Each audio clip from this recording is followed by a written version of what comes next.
2019. je iza nas. Iako je na mnogim poljima bila zahtjeva, nekima sigurno jako teška, bila je prepuna smijeha. Da, Ružica Đukić izdvojila je trenutke koji su nas prošle godine uveseljavali. Među njima zbog predizborne utrke nema gafova predsjedničkih kandidata koji idu u drugi krug. No i bez njih razloga za smijeh je bilo više nego dovoljno.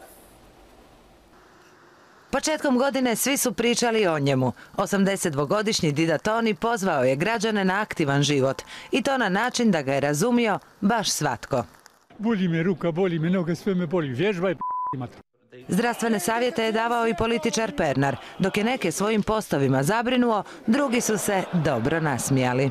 Probajte odmah, odnosno čim krene upala pluća, počnite to uzimati. Jedan mali savjet, kako da postanem predsjednica Hrvatske? Halma, to jest...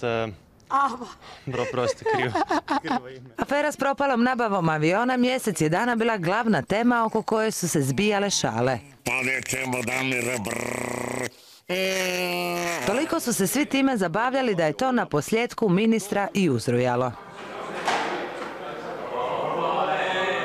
Nisu avioni jedino čime je ministar zabavljao naciju. Njegov spoj molitve i baleta također je javnosti bio jako simpatičan. Ipak svi su se oni mogli skriti pred gospodinom koji će ove godine navršiti 100. Vaše ime i prezime?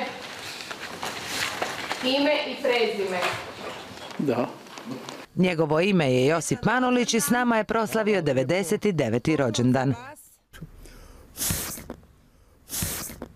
Iz prve. Svaka čast. Gospodin je to koji unatoč ozbiljnim godinama nije zaboravio na fine manire. Da, mi smo gotovi, idemo vana. Gotovo je sada. Pa u crkvi u sutnici se ne nosi šešir. Prošle godine nitko nije plesao kao Vladimir Šeks. Malo lagane, pa malo plesove pune ritma.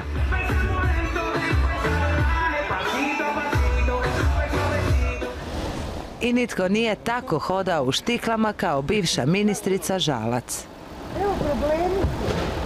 Smijali smo se i novom padežu kome koliko Darija Juričana, ali i tome kako je svećenik premijera natjerao na kolna.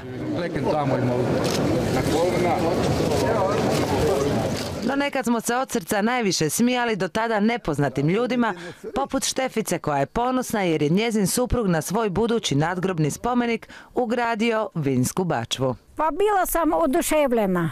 Po jedne strane mi je bilo drago. Drago vam je bilo, niste bili ljuti? Nesam. Pa kad se ja platim, vrati. A i naš je super par bio prava riznica smijeha. Jel iđe? Ajde, kreni. Ne osjetim, jel iđe? Ne iđe, ajde, daj gasa malo. Ime prvog djeteta? Ime prvog djeteta? Ime prvog djeteta? Da. Pa čukak, koje si mislila, šta? Pa neka nam je svima u 2020. smijeha barem ovoliko.